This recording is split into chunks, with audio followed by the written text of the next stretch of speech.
नमस्कार। मेरा नाम भवु तोरसेकर। आप देख रहे हैं प्रतिवाद। दोस्तों, पिछले कुछ दिनों से मैं अलग अलग 4 राज्यों में जो विधानसभा चुनाव हो रहे हैं उसके बारे में विश्लेषण कर रहा हूं, और ज्यादा से ज्यादा बंगाल पर विश्लेषण कर रहा हूं, क्योंकि बाकी 3 राज्यों के चुनाव है उसमें जितनी गड़बड़ नहीं है, जितना बवाल नहीं है, उतना बंगाल में है। अभी भी जब मैं बोल रहा हूं तब बंगाल के हर चुनाव क्षेत्र में कौन वोटर है सबको पता नहीं है, ना उम्मीदवार को पता है ना वोटर को पता है। अभी भी अंतिम वोटर लिस्ट तैयार हो रही है।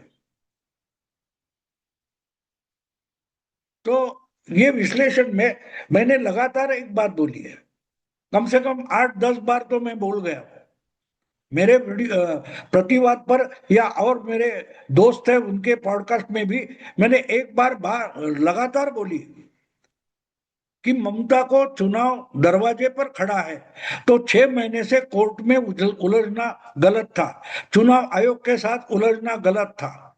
अगर ममता को बीजेपी के साथ चुनाव लड़ना है, बीजेपी के खिलाफ चुनाव लड़ना है, तो लड़ाई बीजेपी के खिलाफ होनी चाहिए।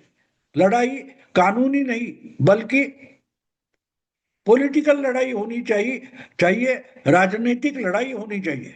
लेकिन ममता कोर्ट कचहरी में उलझ पड़ी, और इसके लिए जब मैं उदाहरण देता था तो मैं बार बार एक बात बोलता रहा कि ममता को झारखंड के मुख्यमंत्री हेमंत सोरेन के रास्ते पर जाना जरूरी था, केजरीवाल के रास्ते से जाना ये ममता की बड़ी गलती साबित होगी। ये मैं बार बार बोलता रहा, लेकिन आज मैं उसी बात को एक उसके उसी बात का एक अलग पहलू मेरे सामने आ गया, तो मैंने बोला चलो इस पर वीडियो करते हैं। केजरीवाल ने चुनाव के बारे में जो गलती की वो ठीक है, लेकिन और एक पॉलिटिकल गलती की थी, और वही गलती ममता ने भी की थी। देखो, आप अपनी राज्य में मुख्यमंत्री हो, केजरीवाल भी उस वक्त 2023 में केजरीवाल दिल्ली के मुख्यमंत्री थे, और ममता दीदी बंगाल की आज है, वैसे ही 2023 में भी पश्चिम बंगाल की मुख्यमंत्री थी। अभी अभी मुख्यमंत्री पद छोड़ने वाले नीतीश कुमार उस वक्त बिहार के मुख्यमंत्री थे, लेकिन एनडीए के साथ नहीं थे। नीतीश कुमार और उनकी party Janata Dal United BJP के साथ या एनडीए के साथ नहीं थी। 2023 की बात कर रहा हूं। तो उस समय नीतीश कुमार ने एक इनिशिएटिव लिया था, देश की पूरी अलग अलग राज्यों में जो क्षेत्रीय या राष्ट्रीय पार्टियां हैं जो बीजेपी के खिलाफ है, उनको इकट्ठा करके एक राष्ट्रीय स्तर पर एक अच्छा तगड़ा एक गठबंधन बनाएंगे, और 2024 के लोकसभा चुनाव में मोदी को चैलेंज खड़ा करेंगे। इसके लिए वैसे तो नीतीश के पहले तेलंगाना के उस समय के मुख्यमंत्री चंद्रशेखर राव ने भी ये प्रयास किया था। शायद 4 साल पहले चंद्रशेखर राव अलग अलग राज्यों में जाकर मुख्यमंत्रियों से मिले। क्षेत्रीय पार्टी के जो मुख्यमंत्री थे, उड़ीसा के नवीन पटनायक थे, बंगाल की ममता दीदी थी, दिल्ली के केजरीवाल थे, केरला के पिनयारी विजयन थे, तमिलनाडु के स्टालिन थे, आंध्र प्रदेश के चंद्रबाबू नायडू थे। ऐसे लोगों से मिलकर चंद्रशेखर राव ने एक प्रयास किया था कि भाई हम बिगर कांग्रेस बिगर बीजेपी एक नेशनल गठबंधन बनाते हैं, राष्ट्रीय गठबंधन बनाते हैं, और जो राष्ट्रीय पार्टियां हमारे राज्य में हमको सता रही है या हमारे खिलाफ राजनीति कर रही है, वो दोनों को अलग रखकर क्षेत्रीय पार्टियों का एक बड़ा गठबंधन बनाते हैं और 2024 के चुनाव में मोदी को चैलेंज करते, बीजेपी को, एनडीए को चैलेंज करते। लेकिन चंद्रशेखर राव ये पॉसिबल नहीं कर पाए, क्योंकि बहुत सारे सेक्युलर क्षेत्रीय पार्टियां हैं, उन्होंने उनको बताया कि भाई कांग्रेस को अलग रखकर तो मोदी को चैलेंज देना, बीजेपी को चैलेंज देना इम्पॉसिबल है, क्योंकि बीजेपी नेशनल पार्टी है, सबसे बड़ी पार्टी है। कांग्रेस कमजोर पार्टी है लेकिन नेशनल पार्टी है, 8-10 राज्यों में उसकी अच्छी खासी ताकत है। तो कांग्रेस में बाहर रखे कोई गठबंधन नेशनल लेवल पर नहीं हो सकता। और इसलिए आखिर में जब तेलंगाना का विधानसभा चुनाव आया था, तो थक चुके चंद्रशेखर राव ने राष्ट्रीय गठबंधन बनाने का मंसूबा छोड़ दिया। वो अपने काम में लग गए और आने वाले विधानसभा चुनाव में बुरी तरह से हार गए, उनको कांग्रेस ने हराया और आज तेलंगाना में कांग्रेस का मुख्यमंत्री है। चंद्रशेखर राव अपोजिशन में बैठे, लेकिन उनके पार्टी के भी एमएलए कांग्रेस के मुख्यमंत्री ने तोड़ लिए। ये मैं इसलिए बता रहा हूं कि चंद्रशेखर राव ने हार मानी, तो उसके बाद लालू के साथ जो यूपीए गठबंधन नीतीश कुमार बिहार में चला रहे थे, उन्होंने इनिशिएटिव लिया, उन्होंने सोचा। और मुझे लगता है कि 2022 के बाद, 2022 में जब एकनाथ शिंदे उद्धव को छोड़कर बीजेपी के साथ चले गए, उसके सिर्फ एक महीने में नीतीश कुमार ने बीजेपी का साथ छोड़ा और फिर से लालू के साथ चले गए और बीजेपी के खिलाफ उन्होंने बिहार में फिर से नई सरकार बनाई, नई सिरे से शपथ विधि हो गया, तेजस्वी यादव उप मुख्यमंत्री बन गए थे। 2022 के जुलाई अगस्त की बात है। और उसके बाद आहिस्ता आहिस्ता नीतीश कुमार ने बीजेपी और मोदी के खिलाफ राष्ट्रीय गठबंधन बनाने की कोशिश शुरू की, लालू को भी साथ लिया। अब लालू भी उसमें इंटरेस्टेड थे, क्योंकि लालू ने नीतीश को समझा दिया कि अगर तुम प्राइम मिनिस्टर बनना चाहते हो तो मैं तुम्हारे साथ खड़ा हूं। कांग्रेस को साथ लेके एक राष्ट्रीय गठबंधन बनाते हैं और मोदी को हटाकर, बीजेपी को हटाकर देश की सत्ता नए गठबंधन के हाथ में आ सकती है, बशर्ते सारी क्षेत्रीय पार्टियां जो सेक्युलर पार्टियां हैं उनको साथ लेकर खड़े हो जाते हैं। और नीतीश कुमार ने वो मान लिया और उसके बाद जून 2023 में नीतीश कुमार ने देश भर के क्षेत्रीय पार्टियों के जो नेता थे उनको साथ लेने की कोशिश शुरू की और वो सक्सेसफुल भी हो गए। मेरा अगर मेरी याददाश्त सही है तो जून 2023 की बात है, पटना में नीतीश कुमार और लालू प्रसाद ने एक बड़ा सम्मेलन बुलाया था। उसमें उद्धव ठाकरे गए थे, शरद पवार गए थे, राहुल गांधी, सोनिया गांधी गई थी, केजरीवाल गए थे, ममता दीदी भी आई थी, तमिलनाडु से स्टालिन आए थे, पिनेरी विजयन आए थे, लेफ्ट फ्रंट के वामपंथी नेता भी आए थे। तो अच्छा, पटना में एक बड़ा सम्मेलन हो गया और पटना में यह तय किया गया कि भाई हम मोदी को 2024 के लोकसभा चुनाव के लिए चैलेंज करने के लिए एक नया राष्ट्रीय गठबंधन बनाएंगे। उसको नाम तक नहीं दिया गया, लेकिन एक बात तय हो गई थी, उसमें एक बात तय हो गई थी कि इसके बाद अगला उसका ये मीटिंग, ये गठबंधन जो होने जा रहा है, उसकी अगली मीटिंग हम शिमला में करेंगे। हिमाचल प्रदेश उस वक्त कांग्रेस ने जीत लिया था, कांग्रेस के मुख्यमंत्री थे। तो यह तय किया गया कि हिमाचल प्रदेश में अगला दिसंबर वगैरह, कुछ दिसंबर महीने में, 2023 के दिसंबर में या ऐसा कुछ, नवंबर में शिमला में अगली बैठक होगी, लेकिन ये भूल गए कि भाई उस वक्त तो सर्दी का समय शुरू हो जाता है, शिमला में बर्फ होती है, तो बहुत जल्दी ठिकाना बदला गया। और कर्नाटक में अगर कांग्रेस का मुख्यमंत्री है तो सिद्धरामैया ने सबको इनवाइट किया कि ठीक है शिमला छोड़ दो, बंगलोर आ जाओ। और उस राष्ट्रीय गठबंधन की दूसरी बैठक बंगलोर में हो गई थी। तो बंगलोर में फिर वही सब नेता लोग इकट्ठा हुए और उसमें तय किया गया कि बीजेपी को 2024 के चुनाव में चैलेंज देने के लिए एक नया गठबंधन बनेगा, सेक्युलर गठबंधन बनेगा। लेकिन उस मीटिंग में एक गड़बड़ी हो गई। ऐसे जब गठबंधन बनते हैं तो उसको कोई नेता होना चाहिए, कम से कम कन्वेनर होना चाहिए।